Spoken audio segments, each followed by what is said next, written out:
Apart from the miraculous characteristic of the Qur'an, which we have looked into so far, it also has a mathematical miracle. An example of this is the numbers of repetitions of some words in the Qur'an. Some related words are surprisingly repeated the same number of times. Below are such words and the numbers of their repetitions in the Qur'an. The word day is repeated 365 times in singular form, while its plural and dual forms, days, together are repeated 30 times. The number of repetitions of the word moon is 12. The word punishment is repeated 117 times, while the expression forgiveness, which is one of the basic principles of the Qur'an, is repeated exactly twice as many times. The number of times the words world and hereafter are repeated is also the same, 115.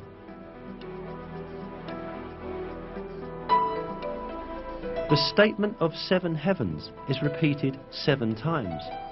The creation of the heavens is also repeated 7 times. The word faith, iman, without genitive, is repeated 25 times throughout the Qur'an, as is also the word infidelity or covering over the truth, kufr. The word zakah is repeated 32 times, while the number of repetitions of the word blessing is also 32.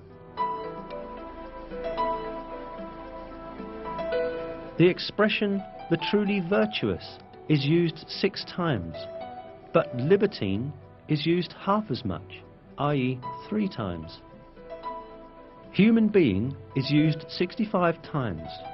The sum of the number of mentions of the stages of man's creation is the same.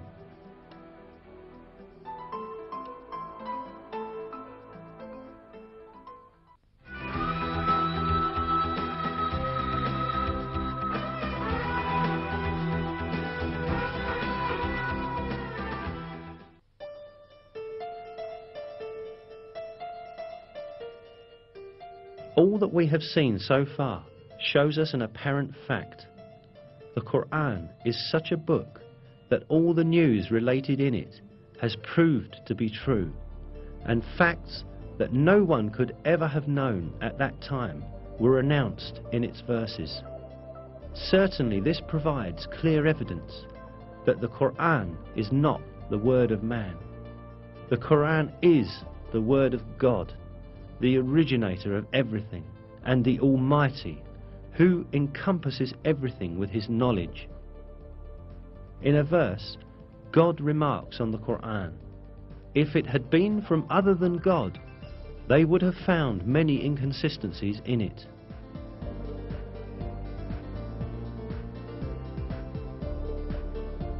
Not only are there no inconsistencies in the Qur'an, every piece of information it contains reveals the miracle of this divine book more and more each day. What falls to man is to hold fast to this divine book revealed by God and receive it as his one and only guide. In one of the verses, God calls out to us, "And this is a book we have sent down and blessed, so follow it and have fear of God, so that hopefully you will gain mercy."